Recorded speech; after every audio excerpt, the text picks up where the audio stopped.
Sexualität, Beziehung, Identitätssuche und sexuelle Gesundheit.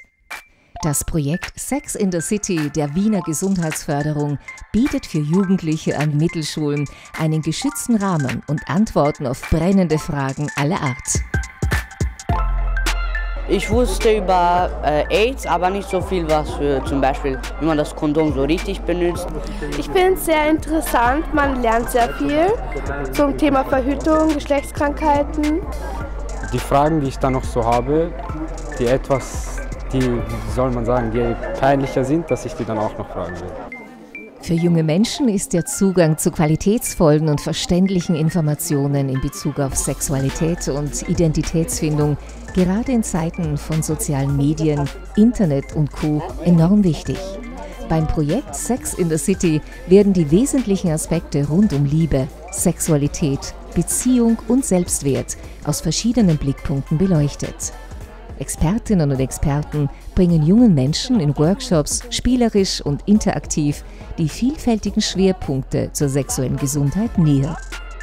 Also es ist ja natürlich so, sexuelle Gesundheit ist das Thema für uns, immer schon gewesen, und junge Menschen zu erreichen ist uns immer ein ganz wichtiges Anliegen gewesen, weil wir natürlich glauben, dass man da einfach dann so die Basis legen kann für die sexuelle Gesundheit auch im Erwachsenenleben.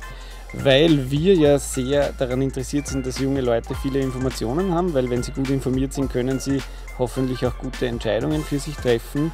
Und so zum Thema Sexualität und Verhütung und Familienplanung macht das ja Sinn, sich mal mit 13, 14, 15 gute Informationen zu holen oder die zu bekommen. Das ist nicht immer einfach, Sexualität und Digitalisierung. Da sind die Jugendlichen auch damit konfrontiert. Das heißt, man sieht außen sehr viele Bilder.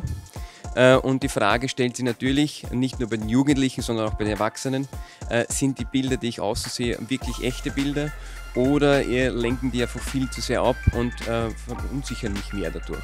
Also wir finden das ein spannendes Format, weil man in der Zeit wirklich eine große Reichweite hat, und wir finden das auch gut, weil Sexualpädagogik trägt auch bei zur Gewaltprävention, zur psychischen und zur körperlichen Gesundheit. Und wir kümmern uns gerne umfassend um Frauen mit allen möglichen Belangen. Das kann von Körper, Gewichtsprobleme, Depressionen, Schwierigkeiten in der Beziehung, alles Mögliche sein. Die können sich gerne präsentiert werden. Deswegen denken wir, dass es wichtig ist, dass ihr auch andere Perspektiven kennenlernt, weil es gibt so unendlich viele. Mit Sex in the City soll die Gesundheitskompetenz von Jugendlichen gefördert und gleichzeitig die Arbeit der Lehrerinnen und Lehrer unterstützt werden.